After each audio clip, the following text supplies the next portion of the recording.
Elle est parfois dramatique, d'autres fois satirique. Mais chose certaine, elle ne joue jamais la comédie. Sophie Durocher.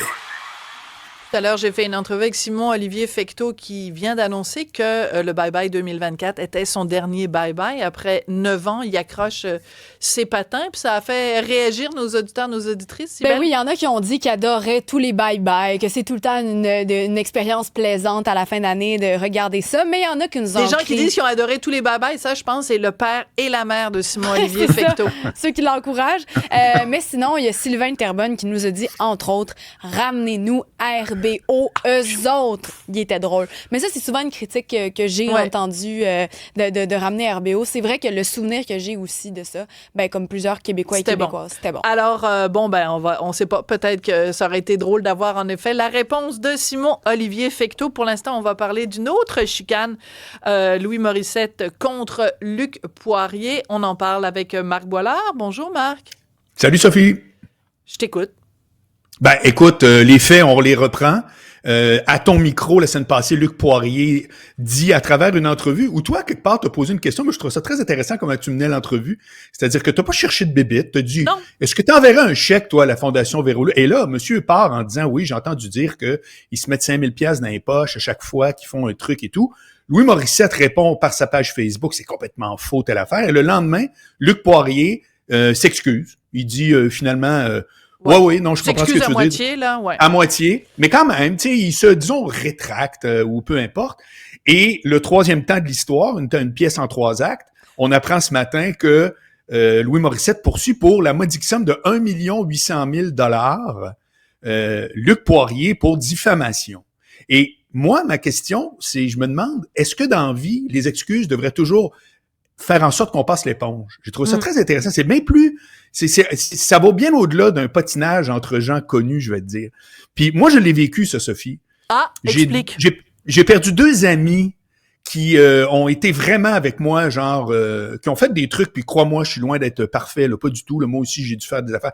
Mais qui ont été vraiment particulièrement déplacés, voire ça se fait juste pas, sans rentrer dans le détail. Puis c'était vraiment des gens très proches, là. C'est pas... une anecdote là de quelqu'un que j'ai croisé. Et il y a un de ces 2 gars-là, entre autres, qui m'a relancé pour qu'on recommence notre relation amicale, etc. Dans les 2 cas, il n'y a pas eu l'ombre d'une excuse. Jamais. Ouais. Et je me disais, je vois pas l'intérêt de vouloir repartir de quoi sans avoir le minimum d'humilité, parce que c'est de ça qu'on parle. Tu remarqueras une chose, il y a tout le temps un lien entre les gens qui savent pas dire merci et les gens qui savent pas s'excuser. C'est la même gang. Ouais. C'est du monde pour qui il y a un coup. Oui, c'est-à-dire que en fait, ce que je disais en début d'émission, c'est que je vois beaucoup dans cette histoire-là, au-delà de l'aspect juridique, beaucoup d'ego, de confrontation d'ego, de combat de coq et de concours de qui va pisser le plus loin. À la rigueur, peut-être. Écoute, j'ai pas nécessairement la même lecture que toi. Ce que j'ai comme lecture au plan personnel, par contre, c'est qu'effectivement, t'as quelqu'un qui s'est mouillé puis qui dit « je me suis pas mouillé tant que ça ». Puis il y a quelqu'un qui répond « ben que tu t'excuses ou pas, ça passera pas, ça passe pas en dessous de mon radar. » Bon, maintenant, je veux spécifier une chose parce que t'as abordé l'aspect juridique puis il y a l'aspect aussi communication de cette affaire-là. Hyper intéressant. Parce que on pourrait dire, écoute, le gars, quelque part, s'est excusé, on commencera pas à aller en cours, telle affaire. Faut bien comprendre une chose, Sophie. Quand tout à coup, Luc Poirier, à ton micro, dit ce qu'il a dit, et qu'il se rétracte ailleurs, c'est pas l'univers qui t'écoute puis qui s'en va voir après ça ce qui s'est passé sur la page Facebook, puis après ça s'intonise une poste de télé pour voir s'il y aurait pas du développement. En un mot, je comprends Louis Morissette de dire, attendez une minute, là, il y a quand même quelque chose qui a été envoyé dans l'univers, et ça pourrait nous amener des dommages.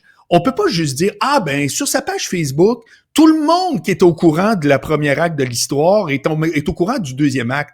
Non, ça vaut la peine. Le montant m'apparaît un peu spécial. Je sais pas où il a pris son calcul de dommages pour 1 million, quasiment 2 millions, mais je comprends cet aspect-là. C'est-à-dire que quand quelqu'un dit « je me suis excusé », ça veut pas dire qu'il a passé puis il a acheté un 30 secondes à tout le monde en parle pour que tout le monde soit au courant. Fait que non, mais tu me suis, c'est quand même quelque chose.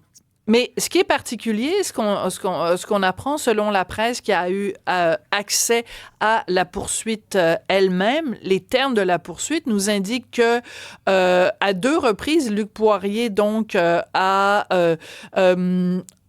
donc, il a approché Louis Morissette dans un message privé. Il lui aurait d'abord proposé d'utiliser la controverse afin de faire un stunt pour mousser la fondation. C'est quand même assez surprenant parce que tu taques à la réputation de quelqu'un en disant bah, « Bien, on va régler ça, puis tu vas pouvoir... Enfin bon, c'est un peu particulier. Et ensuite, il aurait demandé au cabinet de relations publiques nationales de contacter Louis Morissette afin de mettre le couvert sur la marmite au plus sacrant en faisant un don à la Fondation, comme si le fait de remettre un montant à la Fondation pouvait faire effacer des propos.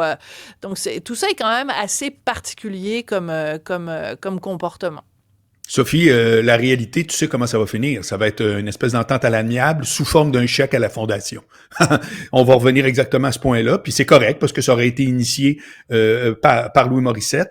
Mais encore une fois, dans ça, et je veux spécifier aussi que quand on poursuit pour diffamation, il y a un critère qui est assez spécial, c'est qu'il faut pouvoir démontrer qu'il y avait un caractère pour vraiment briser la réputation de quelqu'un.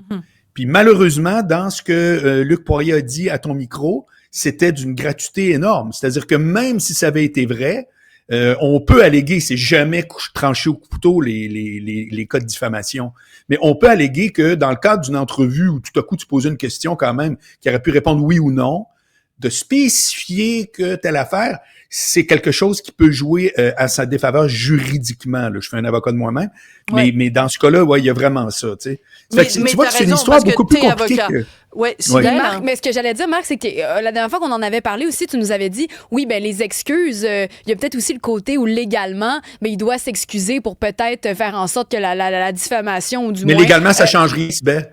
OK, légalement, ça change rien. Parce que tantôt, j'entendais ça, puis là, on dit on se prononce. Fait que là, je me dis, est-ce que vraiment c'est une bonne intention ou c'est pour la question juridique qu'il voulait s'excuser? Non, ça fait juste mieux paraître. Ça fait que pour sa cause, c'est quand même une coche de mieux, mais le mal y est fait. À partir du moment où ces trucs-là sont faits, Louis Morissette est entièrement dans ses droits. Ouais, on va se quitter là-dessus. Merci beaucoup pour ton opinion, Marc Boilard. Merci, Cybèle. Merci André-Sylvain Latour aujourd'hui à la recherche. Et Alexandre Moranville-Ouellette aussi qui a donné un coup de main. Merci à Jean-Philippe Leroux. Merci à vous de toujours être là parce que c'est à Cube que ça se passe.